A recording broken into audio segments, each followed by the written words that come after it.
So that in 1974 came back to Detroit, got a good job, and then kept jumping and working out at working and jumping out at Salem. And then in early 1974, one day, Nick Lucas goes, "Hey Mike, are you interested in jumping competitively?" And I said, "Well, tell me about it." So he did, and I said, "Yeah, that sounds pretty cool." Because he says, "I'm recruiting guys." He said, "There's a couple guys from Ohio, a couple guys from Indiana, one from Illinois." He said, "Michigan here," and so we started getting together that summer of '74 to start practicing for the Nationals a year later. And our first jumps together as a team were in the at the turkey meet in Zephyr Hills in 1974, and we did pretty good. Then in '75, we got in earnest about training. In spring, we went down to Texas for a couple of months, jumping out of a DC-3. Bobo's from Indiana, the DC-3 there, with some group. I can't remember the name of the drop zone there down in Texas. It was near the Houston Space Center in Houston, Texas. That's where we were jumping.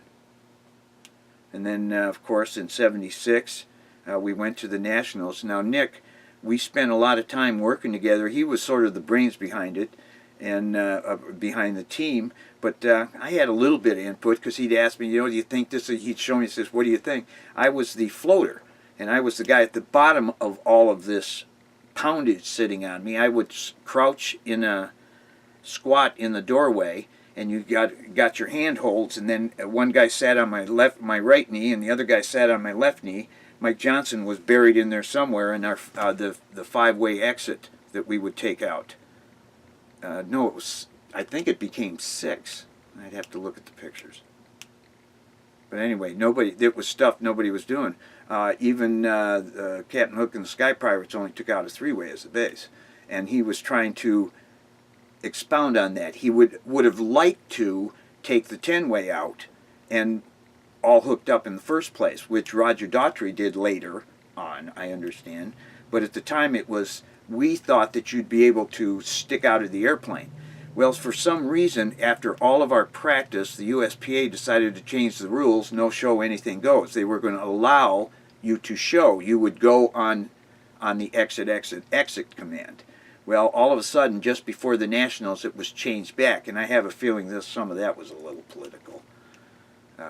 Because there were people that knew we could pull out a huge base out of the airplane very quickly. And we made hundreds of dives doing that. And me on the bottom, that's probably why my knees are so bad. I had all these people sitting on me. I would go out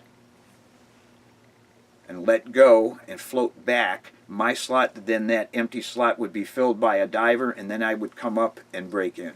And we were quite successful with that. We went to the Nationals, and every time we did it, we had the fastest times of any team. But they zapped us on 6 rounds. Well, Captain Hook, who of course didn't cheat, he won. But there, just before we went to the awards banquet, somebody comes up with smuggled a film to Nick Lucas and said, "Check this out." And there they are, taking their 3-way right out the door. I mean, and they're right there. Those were current videos. So it was like, what's this? Come on. I just have to. It was, and Bill Otley, he was, I don't know, at the awards banquet, he flat out called us cheaters. Well, we didn't see it that way. And they didn't either, because when Nick died, they gave him a gold medal for a 10-way. Yes, sir. Posthumously. Yeah. But anyway, that caused a lot of the guys, for all the work we put into it, then we were called cheaters, so, but I still believe we won. Our times were the fastest, let's put it that way. But we didn't win. In '77, then with Eddie Mosier, one of the other guys, I forget what, no, in '77, no, I still jumped with Nick. It was '78 I jumped with Eddie at the Nationals. We got a silver and a bronze at '77 and '78. In '79 is when I graduated from anesthesia school. See, all this time I was going to school at college, I got my master's degree in anesthesia. And that was kind of hard. In fact, I made a lot of enemies. I didn't have a real good, what you'd call, work record, because I always quit. It's, "Oh, you got to be on call this weekend." I'm going jump. Sorry, there's a boogie this weekend. Well, if you do, if you quit, you can't come back. Okay. My list of employment was about every hospital in Detroit. Not because I did anything wrong, just because I always quit. I wouldn't stay around for call. Then in '79, I moved to Florida. And, well, no, going back, 1978 at Zephyr Hills at the turkey meet, we wanted to build a 100-way. And I believe it would have been the first 100-way. And, or was it 120? Maybe there was 100 at the time, and we wanted to beat it. We wanted to go for the record. And during the time of setting up the base would have been a 40-way base. And some inexperienced guy in the back slammed into Nick in free fall, and three of us tried to chase him down. I don't know whether he broke his neck. His eyes were not open. I was close enough to see that. His left hand was twitching. He just did barrel roll. He'd flatten out, barrel roll, and we couldn't catch him. Roger took it down. Roger, Freak Brother, he went down about 800 feet trying to catch him. And but he went in, and that really pulled the plug on a lot of jumpers.